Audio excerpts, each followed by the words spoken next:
Ito na ang update sa pinapipinturahang bahay nila Papa. Ang hirap din talaga kapag kulang sa budget, no? Kaya sobrang nakakapagod yung ganito. Yung napatayo mo na yung bahay nyo pero dahil naubos na yung budget mo kaya ipapa-stop mo na. Tapos saka ka na lang uli magpapapintura pagka nagkaroon ka na naman ng budget. Parang ganito sa nangyayari kila Papa. Pinagawa mo na tong bahay tapos naubos yung budget. Tapos after 10 years nagkaroon uli ng budget kaya eto nagpapapintura na sila. At pinaka nakakapagod talaga sa part na to is yung pag-aalis ng mga damit at mga gamit sa bahay. Tapos itatambak mo muna sa kabilang bahay. Tapos pagka natapos na sila, kailangan nyo na namang buhatin para ibalik sa mga dating pinagkuhanan. Sobrang nakakapagod pero paano nga ang gagawin? Hindi naman talaga kaya ng budget ang minsanang pagpapatayo at pagpapintura. Kaya para sa mga hindi mayayaman na tao, ganito lang, pakonti-konti lang hanggang sa matapos.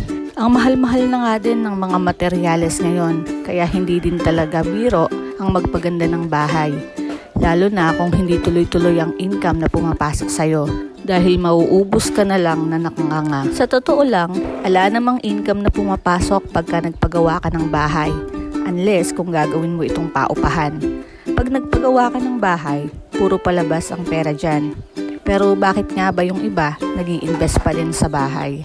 Sa tingin ko, pinaghahandaan nila ang kanilang pagtanda habang malalakas pa at kaya pang kumita ng pera.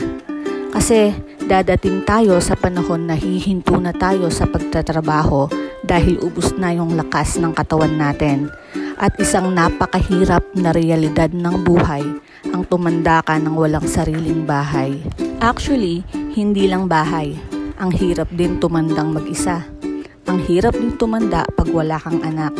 At ang pinaka sa lahat ay ang mahirap tumanda kapag wala kang pera.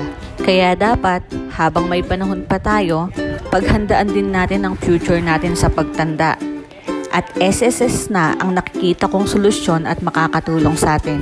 Kahit isakripisyo lang natin na makumpleto yung hulog na 120 months para kahit papano, may aasahan kang pera mong dumarating buwan-buwan. Mahirap umasa na ibabalik ng mga taong natulungan mo yung mga tulong na nagawa mo sa kanila. Ang kailangan natin, maging handa sa buhay. Kaya dapat, itong dalawang factor na to ang dapat nating i-consider. Ang magkaroon ng sariling bahay at monthly pension. Para pagdating ng panahon na hindi na natin kayang magtrabaho, meron tayong bahay na matatawag natin na sariling atin na mauuwian at perang pambili ng ating mga pangangailangan sa araw-araw.